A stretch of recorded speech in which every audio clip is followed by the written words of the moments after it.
הלילה מסתיים החורף רשמית על פני כדור הארץ בצד הצפוני שלו, והאביב מגיע אלינו. כך הוא נראה ביום הראשון אצלנו בדרום, בתוך מטע דובדבנים שפורח בוורוד ולבן. אהרון צוויבל, שלום. שלום רפי. זו אחת הפריחות היפות שידעתם, אם אני מתרשם נכון. זה פריחה בהחלט יפה ומזכירה לנו שנים טובות, בעזרת השם. מה, מתי היו השנים הטובות, אם אתה מסוגל לזכור, או שזה היה מאוד מזמן? לא כל כך מזמן. לפני 3-4 שנים היו שנים בסדר. השנתיים האחרונות באמת היו די על הפנים. החורף הזה בכלל עושה לכם מצב רוח טוב, אם אני מתרשם נכון. החורף באמת היה משהו מיוחד. לפחות 7 שנים לא היה חורף כזה, עם קור ועם גשמים, ברוך השם. עכשיו, מהפריחה הזו, אתה יכול כבר ללמוד על טיב הדובדבנים, או זה השלב שעדיין מחזיקים ידיים בזהירות? זה השלב שמתפללים. הדובדבן יש לו לעבור הרבה משוכות עד שאנחנו זוכים לראות פרי, מקווים. השלב ראשון זה הקור, אותו עברנו, אנחנו מודדים ויודעים שחורף כזה היה מספיק קור, הדובדבנים יכולים לשמוח.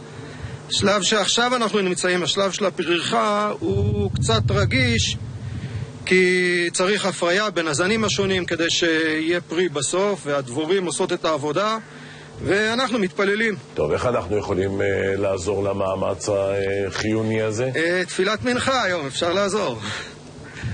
מתי זה הימים הקריטיים תעזור לנו?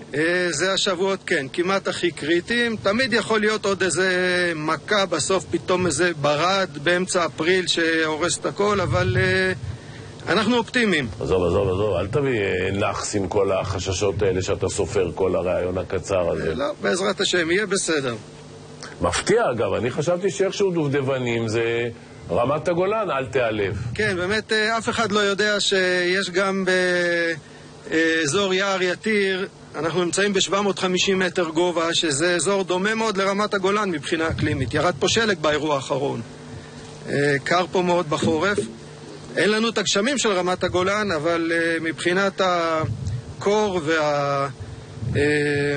וההתאמה למטעים, גם הקרמי יין שלנו אוהבים מאוד את הקור, ומקווים בעזרת השם שגם היין שלנו יצא טוב השנה. אמרת, בעזרת בורא עולם, גם ניתן הנחיות ברורות לדבורים שמפרות בשלב הזה את הפרחים, ונודה לך אברהם צוויבל. תודה רבה לך. תודה. תודה רבה, כל טוב. לונדון קירשנבאום, כרגיל אחרינו.